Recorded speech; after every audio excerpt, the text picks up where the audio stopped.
Jennifer De Stefano décroche son téléphone. Ce qu'elle entend, c'est sa fille de 15 ans, en pleurs. Puis, une voix s'élève. Ta fille est avec nous. Si tu appelles quelqu'un, elle meurt. Tu dois nous donner $1 million. La mère panique et appelle les secours.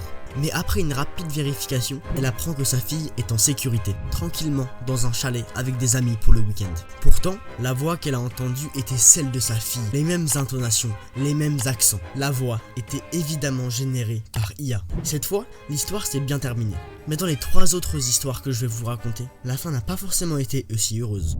On est en Allemagne en 2019 et une grosse boîte reçoit un appel. Bonjour, c'est Klaus Reinhardt. J'ai besoin en urgence d'un virement de 243 000 € sur ce compte hongrois pour le rachat d'une entreprise. Vous sentez venir la douille, pas vrai? Mais en 2019, ChatGPT n'existait même pas encore. Il n'y avait presque aucune sensibilisation à ce sujet. Et le cadre a reconnu une voix 100% identique à celle de son supérieur. Donc il se pose aucune question et 243 000 € partent sur le compte hongrois. Sauf que, dès que le virement est validé, la ligne coupe, le doute s'installe et le cadre décide donc de prévenir l'administration. Après quelques temps à réfléchir, la pression devient trop forte et il finit par appeler la police. Celle-ci fait très vite. Ils analysent les numéros de téléphone, les transactions financières, mais n'arrivent à aucune conclusion. Ils engagent alors un spécialiste des voix synthétiques qui leur apprend que la voix était générée par intelligence artificielle. Et l'arnaqueur a très bien préparé son coup. Il a fait des transactions à l'international pour brouiller complètement les pistes, il a acheté des téléphones jetables et a fait appel à une voix générée par IA. Finalement, les enquêteurs lâchent l'affaire et les 243 000 € n'ont toujours pas été retrouvés à l'heure actuelle. Encore une fois, dans cette affaire, les escrocs ont utilisé l'intelligence artificielle pour fabriquer des fausses voix. Mais ce n'est pas le cas de toutes. Il y a par exemple la fois où ChatGPT générait des recettes précises pour fabriquer du cyanure. En 2021, si vous lui demandiez comment faire du cyanure depuis chez vous, il vous donnait une recette de cuisine bonne maman pour créer un poison mortel. Le problème vient du manque de filtres sur les modèles d'OpenAI à cette époque. Ils étaient encore expérimentaux et on ne savait pas du tout ce qui était possible de faire. C'est pour ça que ChatGPT a mis en place des filtres pour empêcher ce genre de débordement. Mais ça pose une question, jusqu'où peut aller l'IA? Car mettre des filtres, c'est bien, mais ChatGPT n'est pas juste une base de données, il y réfléchit vraiment, ce qui veut dire qu'il est manipulable. Si vous lui donnez assez de contexte, que vous lui affirmez que ce n'est pas dangereux et que vous passez des jours entiers à lui bourrer le crâne, il pourra générer presque n'importe quoi. On se dit donc qu'il suffit de mettre des filtres ultra stricts. Mais le problème, c'est qu'en faisant ça, on prend le risque de contraindre énormément sa liberté de réponse. Dès que la conversation parlera de choses un peu illégales, il arrêtera de générer les réponses, même si on ne lui demande pas forcément comment créer une bombe.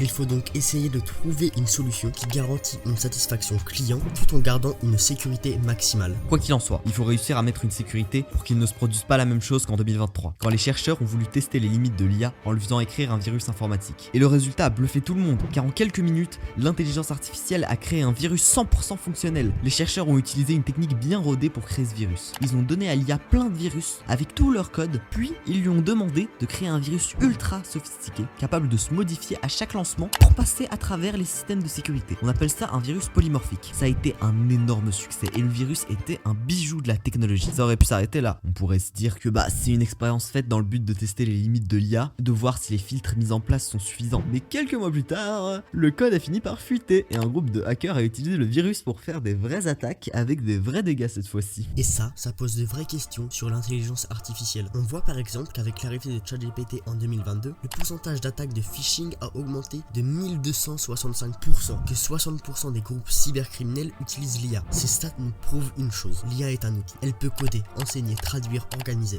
Mais dans les mains de certains, elle peut aussi tuer, tromper, manipuler et détruire. Et le vrai problème, ce n'est pas la technologie, c'est nous. Parce qu'au fond, on n'a pas besoin d'une IA pour faire le mal. Mais avec elle, on le fait plus vite.